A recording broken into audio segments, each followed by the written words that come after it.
Somewhere between TikTok relationship coaches and Instagram reels, my wife became convinced she needed to fix me. Her first step? Banning video games like she was grounding a teenager. But before I get into all that, let me back up. Because if I just start with the ban, you're going to picture some guy in a basement surrounded by energy drink cans, neglecting his wife, forgetting to shower, and rage quitting at 2 in the morning. And that's just not what this is. So let me tell you who I actually am. My name is Dean. I'm 33 years old. I work in logistics management, which sounds boring because it is, but it pays well and I'm good at it. I wake up at 6:30, I'm out the door by 7:45, and I'm home most evenings around 6. I'm not a workaholic, but I'm not coasting either. I carry my weight. And I mean that literally, not just professionally. At home, I do stuff. Real stuff. I'm not one of those guys who somehow can't figure out how the dishwasher works or acts mystified by a laundry machine. I fix things when they break. I take the car in for service before the check engine light becomes a crisis.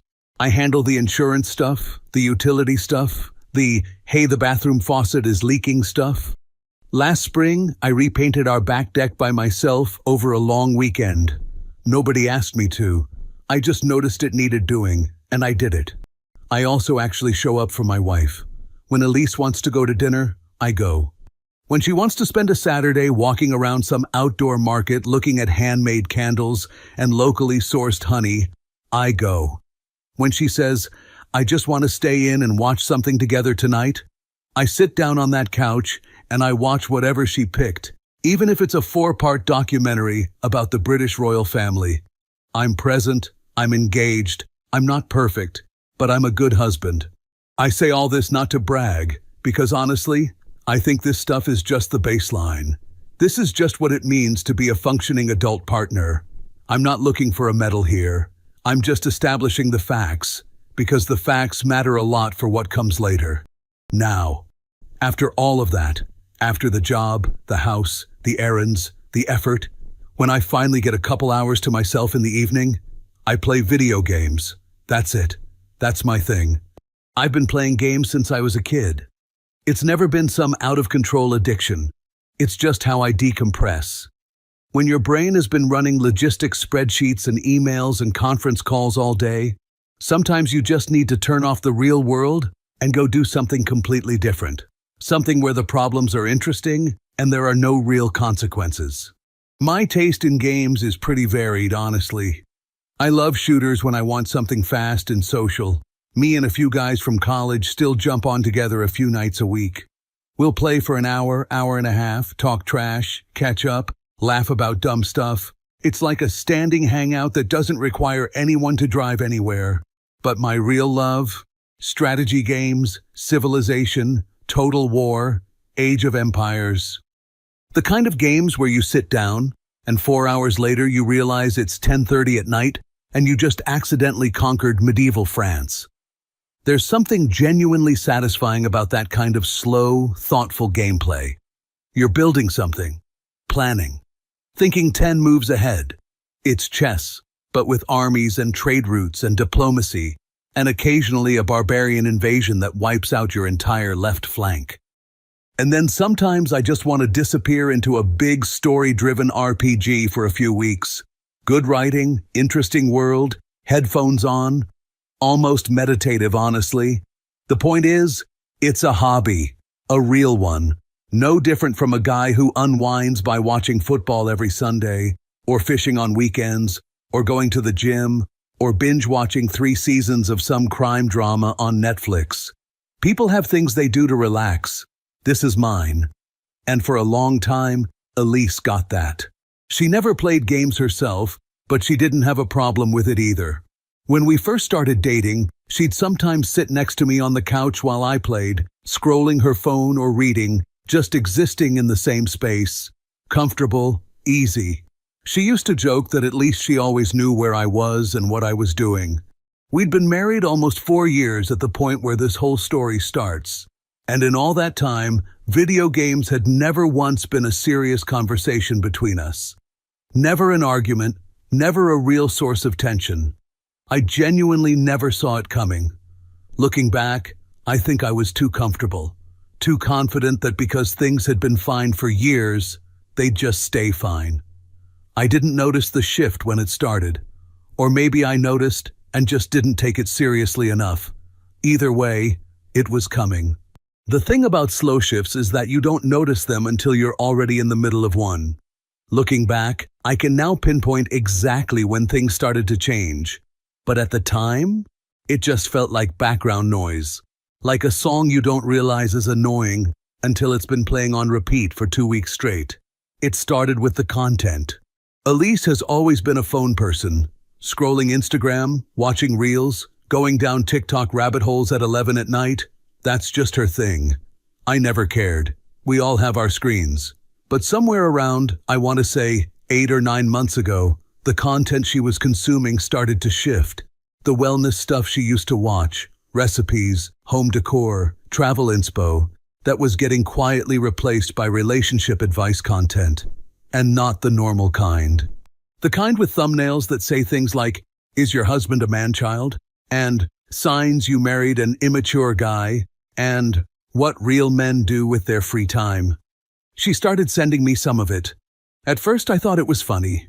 She'd forward me a clip of some guy in a fitted polo with a ring light telling me that real men wake up at 5 a.m. and do cold plunges, and I'd send back a thumbs-up emoji or a laughing face. We'd joke about it. I called it LinkedIn motivation but angrier. "This guy has a lot of opinions about strangers," I said once. "He makes some good points though," Elise said. I should have registered that response differently. I did not. Because here's the thing about that content, and I say this without any bitterness, just as an honest observation.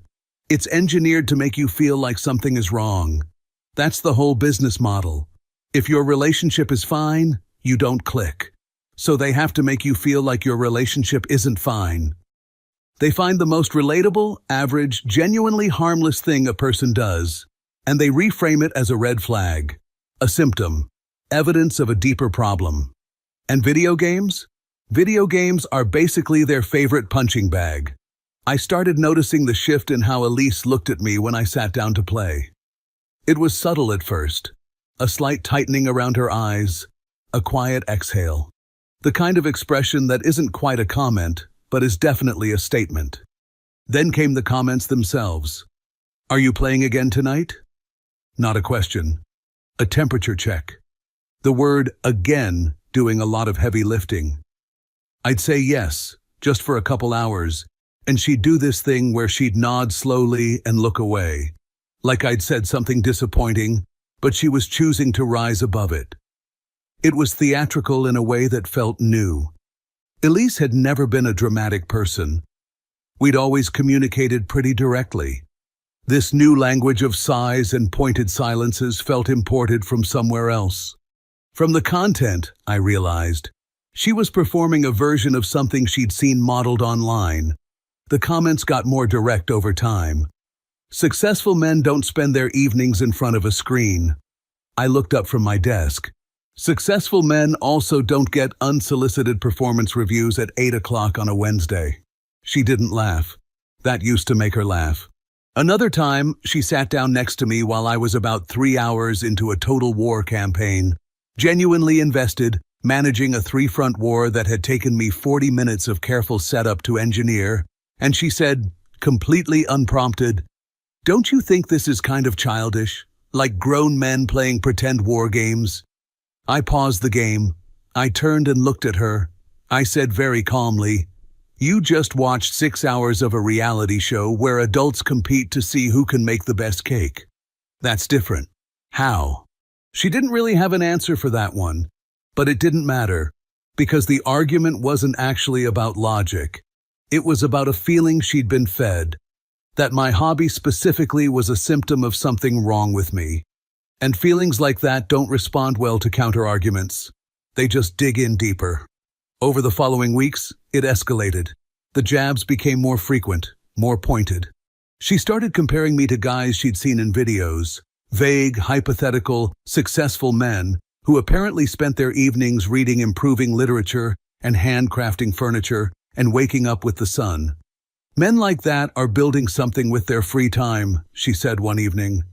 I'm building a Roman empire, I said, completely seriously. The logistics involved are actually pretty sophisticated. She stared at me. I'm half joking, I added. Which half? Here's what was actually starting to get to me, though. Not the jokes and the jabs. I could handle those. What got under my skin was the way she started treating my free time like it was something she had authority over. She'd interrupt games to ask me to do something that could clearly wait. She'd start conversations right in the middle of sessions, not because she had anything urgent to say, but as a way of pulling me out of it. Once she literally stood in front of my monitor during an online match with friends and said, I need to talk to you about something, and the something turned out to be whether we should try a new brunch place on Sunday. I started feeling less like a husband and more like a teenager whose parent was trying to break him of a bad habit. And the lectures. Lord, the lectures. She'd get into these long, earnest monologues about growth and maturity and what a husband was supposed to look like. Where she got this image of what I was supposed to be, I have no idea. But it was clearly assembled from a patchwork of podcast sound bites and TikTok takes and whatever her algorithm had decided she needed to hear that week. I listened. I tried to engage. I tried to explain, calmly and reasonably, that I was a functional adult who paid the bills, handled the house, showed up for our relationship, and also happened to enjoy unwinding with video games in the evenings. That these things were not in conflict. That enjoying a hobby didn't make me immature any more than her watching reality television made her shallow. She heard me, but she wasn't listening. There's a difference. And then, on a perfectly normal Tuesday night, I was sitting at my desk, headset on, playing Civilization, minding my business, doing absolutely nothing wrong. Elise walked into the room, crossed her arms, and said, with complete sincerity, I forbid you from playing video games. I took off my headset. I looked at her. I actually had to replay the sentence in my head a few times because I genuinely wasn't sure I'd heard it correctly. You what? I forbid it, she said again, steadier this time, like she'd rehearsed this. You need to grow up, Dean. I'm not going to sit here and watch my husband waste his life on games. Other husbands are out there improving themselves. I deserve better than this. And there it was. Not a conversation, not a concern, an ultimatum, a ban, handed down from on high by someone who had apparently appointed herself the authority on how I spent my Tuesday evenings. I didn't yell. I didn't throw anything. I didn't even raise my voice. I just sat there for a moment, looking at her, and I felt something shift quietly inside my chest. Not rage, not even hurt exactly. Just a very calm, very clear realization. Okay, fine. She wants me to put down the games and grow up. All right, Elise, let me show you what that looks like. Here's something I've learned about arguments with your spouse. The worst thing you can do, the thing that actually changes nothing and fixes nothing, is to blow up. Yelling feels good for about 30 seconds. Then you've got a bigger mess than you started with. Nobody's actually heard anything. And now you're both sleeping on opposite sides of the bed with 6 inches of cold silence between you. So I didn't blow up. Instead, I looked at Elise, nodded slowly, and said, You know what? Maybe you're right. She blinked. She had clearly prepared for a fight. The absence of one threw her completely off balance. Maybe I do need to rethink how I'm spending my time, I said. Calm, reasonable, thoughtful even. I hear you. I'm going to take this seriously. Elise looked at me like I'd just started speaking a foreign language. Then, slowly, a small smile. The satisfied kind. The, I finally got through to him kind. She reached over and touched my arm. I'm really glad you're hearing me, she said. Oh, I'm hearing you, I said. And I meant that completely. I want to be clear about something. I wasn't planning anything petty. I wasn't sitting there plotting revenge. What I was doing was something more honest than that. I was deciding to take her premise seriously and follow it to its logical conclusion. She wanted me to stop being the guy who sits at home, comfortable and present, gaming with friends a few evenings a week. She wanted me to be the kind of man she'd been watching in those videos. The rugged, independent, constantly out in the world version of masculinity that her algorithm had decided was the gold standard. Fine, I could do that. Starting that weekend, I became a completely different person. Not in secret, not sneakily, right out in the open, with full transparency and zero apology. Friday night, I texted my buddy Marcus. Hey, you and the guys doing anything tonight? 2 hours later, I was at a bar across town with 4 friends, watching a game, eating wings, staying out until midnight. I told Elise where I was going, gave her a kiss on the cheek, and walked out the door like it was the most natural thing in the world, because it was. The following week, I agreed to go fishing with my coworker James and 2 of his friends. Not a day trip either, a full weekend thing. Drove out Thursday evening, set up camp by a lake, stayed through Sunday morning. No cell service for most of it.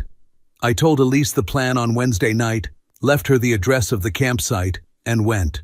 She asked, a little uncertainly, "The whole weekend?" "That's what guys do," I said pleasantly. "Outdoors, fresh air. It's good for you." She didn't really have a counter-argument to that one. The weekend after that, I started playing basketball again. Found a gym nearby with open court nights on Tuesdays and Thursdays.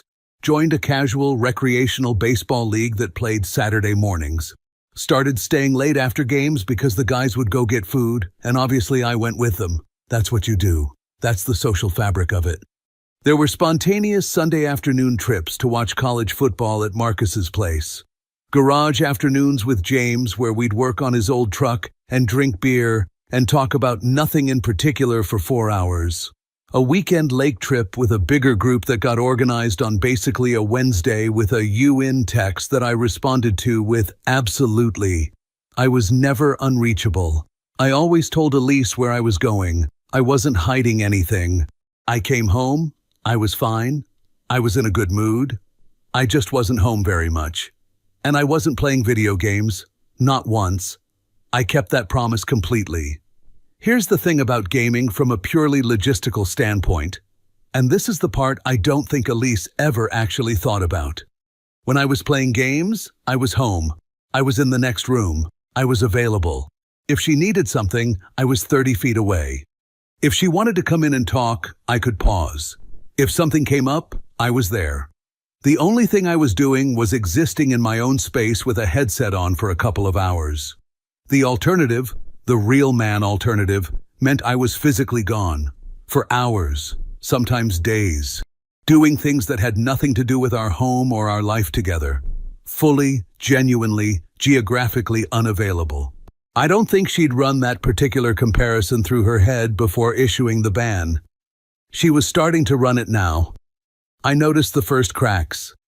I came home from basketball on a Thursday around 9:30, showered, made myself a late dinner, and Elise was on the couch looking at me with an expression I hadn't seen in a while. Not the TikTok-educated disapproval face. Something older, something more honest. "You're gone a lot," she said. "I'm staying active," I said. "Getting out of the house, being social, all the stuff." She nodded. Didn't say anything else, but she watched me eat dinner with this quiet, slightly unsettled energy, and I noticed it. A few days later she asked, casually, but not casually at all, "Who were you with last night?" "Marcus and those guys." "Why?" "Just asking." She wasn't just asking. I know my wife. The wheels were turning, and they were turning in a direction I genuinely hadn't intended. She was starting to wonder if something was wrong. Not just, "Dean's never home." More like, "Dean seems fine and I don't know where he is and I don't recognize this version of him." The suspicion thing started somewhere in week 2. She checked in more, texted during the day, not angry texts, just kind of probing ones. "How's your day? What time will you be home? Are you with James again?" She started asking about specific friends by name, wanting details. She'd be awake when I got home, which she normally wouldn't be, sitting up reading or on her phone in a way that felt like waiting rather than actually reading. One night she said, "You seem different lately." "I'm growing," I said, "becoming my best self." She looked at me for a long moment. "That's not funny." "I'm not joking," I said. And I wasn't really. Because what I was doing was showing her something true. Not inventing a fake version of events to manipulate her. Just living exactly the life she said she wanted for me and letting the reality of it land wherever it landed. I'll be honest with you. There was some satisfaction in it. I'm not going to pretend there wasn't. Watching her slowly realize what she'd actually asked for, watching the man-child who games get replaced by a guy who's never available and always doing his own thing, and seeing her reaction to that reality versus her reaction to the fantasy, yeah, that landed. But here's the thing. Around weeks, the satisfaction started getting complicated. Because Elise wasn't just annoyed, she was genuinely unhappy. Not in the theatrical, performative way she'd been unhappy about video games. In a real, tired, worried kind of way. She wasn't sleeping as well. She'd gone quiet in a way that wasn't pointed or passive-aggressive. It was just sad. One evening I came home, and she was sitting at the kitchen table with a glass of wine, and she didn't look up immediately when I walked in, and something about that image, my wife sitting alone in the kitchen at night, knocked something loose in me. I didn't want to hurt her. That had never been the point. The point was to show her something. And she was seeing it. I could tell she was seeing it, even if she hadn't said it out loud yet. I sat down across from her at that kitchen table. "Hey," I said. "Hey," she said. We sat there for a minute. "I think we should talk," I said. She looked up, and for the first time in weeks, maybe months, the expression on her face wasn't filtered through anything she'd seen online. It was just her.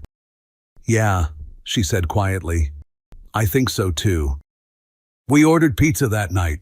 Neither of us felt like cooking, and there was something about the idea of a real sit-down dinner with candles and effort that felt like too much pressure for a conversation that needed to be honest. Pizza and the kitchen table felt more like us, more like neutral ground. We waited until it arrived before we really started talking. There's an unspoken rule in marriages that serious conversations go better when everyone has eaten. Or maybe that's just us. Elise had her wine. I had a beer. The pizza was in the open box between us like a buffer zone. She spoke first. "I don't like what things have been like lately," she said. "I don't like who we've been." "Me neither," I said. And I meant it. "You're never home anymore." She turned her glass slowly in her hands. "I mean, you're technically home, but you're barely here. You're always going somewhere or coming back from somewhere. I feel like I live with a roommate who I occasionally see in the hallway." I let that sit for a second. Then I said, "Is that different from before?" She looked up. "Before all this?" I said. "Before the ban? Was I absent like that? Was I never around?" She opened her mouth, closed it, looked back down at her glass. "No," she said quietly. "You weren't." "So what was the actual problem?" I asked. Not combative, genuinely asking. "Help me understand. What was I not giving you? What was missing?" And this is the part that I think surprised both of us. Because Elise is smart. She's genuinely thoughtful when she slows down enough to think rather than react. And when I asked her those questions and she actually sat with them, really sat with them, I could see on her face the moment she realized she didn't have a clean answer. "I just felt like," she started, stopped, tried again. "Those videos kept talking about men who were present, engaged, who put energy into their lives and their relationships. And I'd look over and see you gaming and I'd think, is this it? Is this as good as it gets?" "But was I not present?" I asked. "When you wanted to go somewhere, did I go?" "Yes." "When you wanted to talk, did I shut you down?" "No." "Did I stop handling stuff around the house? Stop paying attention to you? Stop showing up?" She was quiet for a moment. "No," she said. "You didn't." "So what exactly was broken?" I asked. What was the actual thing that needed fixing? And there it was, the question she couldn't answer. Because the honest answer, the one that was slowly surfacing on her face whether she wanted it to or not, was that nothing had actually been broken. Not really. Not in any concrete, real, tangible way. What had happened was that she'd spent months consuming content specifically designed to make her feel like something was wrong. And it had worked. It had taken a normal, happy enough, genuinely functional marriage and planted a seed of dissatisfaction that had nothing to do with her actual life. The content didn't know me. It didn't know us. It knew its audience's insecurities, and it knew exactly which buttons to push to keep people watching, sharing, and coming back for more. Elise put her face in her hands for a moment, not crying, just processing. "I made it into something it wasn't," she said. "Yeah," I said. "A little bit." "A lot," she corrected herself. She looked up. "Dean, I told you I forbade you from doing something, like you were—" She stopped. "Like I was a teenager," I offered. "I was going to say like you were a problem to be solved." She shook her head slowly. "That's not how I want to treat you. That's not who I want to be." Something in my chest loosened a little when she said that. Because that was the real thing, right there. Not the games, not the hobby debate. The fact that she'd stopped seeing me as her partner and started seeing me as a project. A before photo waiting for its after. And no marriage survives that for long without taking real damage. "I got so caught up in this idea of what you were supposed to be," she said, "and I completely lost sight of what you actually are." "Which is?" I asked. She gave me a small, tired, genuine smile. "Pretty decent, actually. High praise. Don't push it." I laughed. She laughed. It was the first real laugh between us in weeks, and it cracked something open. All that accumulated tension just quietly deflating like air out of a tire. Not dramatically, just gone. We talked for another 2 hours that night. Real talking. The kind without an agenda, without a point to prove, without anyone performing a version of themselves for an imaginary audience. She told me about the specific accounts she'd been following and how she'd slowly let them reshape her expectations. She said something I thought was really perceptive. That the content never actually told her what a good marriage looked like. It only ever told her what a bad one looked like. It dealt entirely in red flags and warning signs and things to watch out for. And when your whole information diet is framed around suspicion and dissatisfaction, you start finding evidence of it everywhere. Even in a husband who's sitting quietly in the next room, gaming with his friends, fully available, completely accountable, and doing nothing wrong. I told her honestly that the last few weeks had been a lesson I'd engineered on purpose. I didn't hide that. She deserved to know. She was quiet for a second. "You could have just talked to me," she said. "I tried," I said. "You weren't hearing it. You needed to feel it." She thought about that. "That's annoyingly fair," she said. "I'm occasionally wise. Don't ruin it." But she wasn't angry about it. Not really. I think on some level she understood that the demonstration had done something that the conversations hadn't. All the reasonable arguments in the world hadn't landed. But 2 weeks of actually experiencing the alternative, her husband perpetually elsewhere, untethered, unavailable, had shown her something that words just hadn't been able to reach. We also talked, for the first time seriously, about how we each actually need to unwind. And I mean actually, without judgment, without the content brain framing of what those things said about us as people. I need a few hours in the evenings to decompress. I'm an introvert by nature, even if I don't seem like one. The gaming scratches that itch in a way that hanging out in bars honestly doesn't. I came home from half those nights more tired than when I left. Genuine decompression for me is quiet, focused, mentally engaging, strategy games, a good RPG, an online session with friends where we're laughing and playing and it barely even feels like socializing because there's no pressure to perform.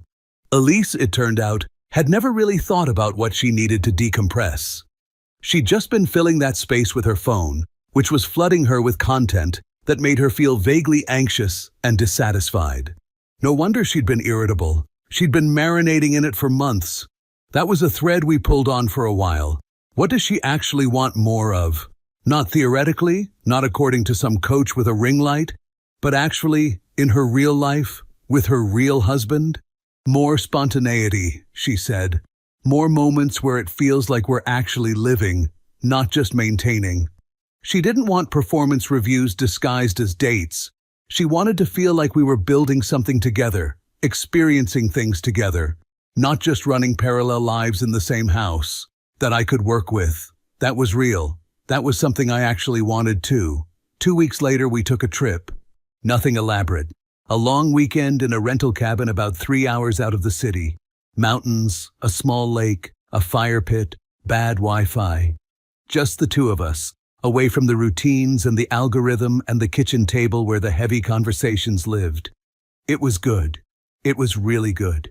The kind of trip where you remember why you married someone, where the person you fell for is still clearly right there, just temporarily buried under months of accumulated noise.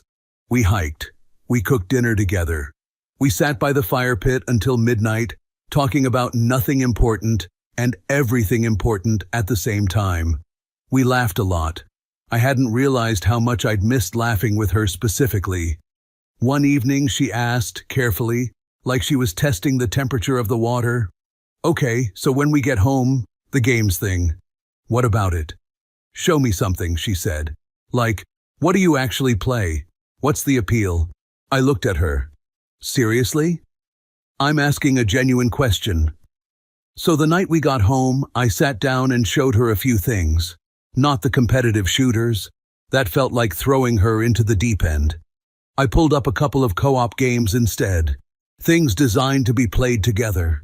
She made fun of herself constantly for being terrible at the controls, which made us both laugh for about 20 minutes straight. Then she started actually figuring it out, and she got intensely, visibly competitive about it in a way that I found absolutely hilarious. "Don't let me win," she said seriously. "I want to actually win." "I would never," I said. She was spectacularly bad and very determined to improve, and it was genuinely one of the more entertaining evenings we'd had in months. We didn't suddenly become a couple that games together every night. That's not really how it went. It became an occasional thing, a Friday night every couple of weeks, or a lazy Sunday afternoon when neither of us had anywhere to be. More importantly, it became a thing she understood. Not tolerated, not endured. Actually understood, because she'd experienced it from the inside rather than judging it from someone else's framing. We also filled the life up in other ways. There was a farmer's market near us we'd somehow never gone to despite living in the neighborhood for 2 years. We started going most Saturdays. We joined a gym, which neither of us had done before, and worked out together 3 mornings a week in a way that was about 60% exercise and 40% making fun of each other. We started going to local events, art exhibitions, that outdoor concert series in the park on summer evenings. Small things. Consistent things. The kind of life texture that makes the ordinary feel deliberately chosen rather than just happening to you. And the content, Elise quietly cleaned up her feeds, unfollowed the relationship coach accounts and the "Is your man a man-child" rabbit hole. Started replacing it with things that actually added something to her day. She told me once, about a month later, that she hadn't realized how much ambient anxiety that content had been generating until it was gone, and the anxiety went with it. I'm not telling you this story because it has some big dramatic ending. Nobody moved out. Nobody cheated. Nobody said something unforgivable at Thanksgiving in front of the whole family. It's not that kind of story. It's the story of a marriage that got quietly infiltrated by noise from the outside and had to find its way back to the actual people inside it. And the way back wasn't a grand gesture or a tearful ultimatum. It was a kitchen table, a box of pizza, 2 hours of honest conversation, and 2 people deciding to stop trying to edit each other into better versions of themselves. Elise isn't my project. I'm not hers. We're just 2 people who chose each other and who have to keep choosing each other, not some algorithm-approved ideal version of each other. She still sends me videos sometimes. Occasionally, it's even one of those relationship coach types. But now she sends them with a caption like, "Okay, but this one is actually insane," and we roast it together for 5 minutes and move on. It's a small thing. It's the right thing. And last Tuesday night, I sat down at my desk, booted up a new campaign in Total War, put my headset on, and heard Marcus's voice in the lobby saying, "Finally, where have you been?" "Long story," I said. "You got time?" "Yeah," I said. "I got time." If you felt this story hit hard, drop a like, subscribe for more, and share your thoughts in the comments. Your support keeps Steelheart beating.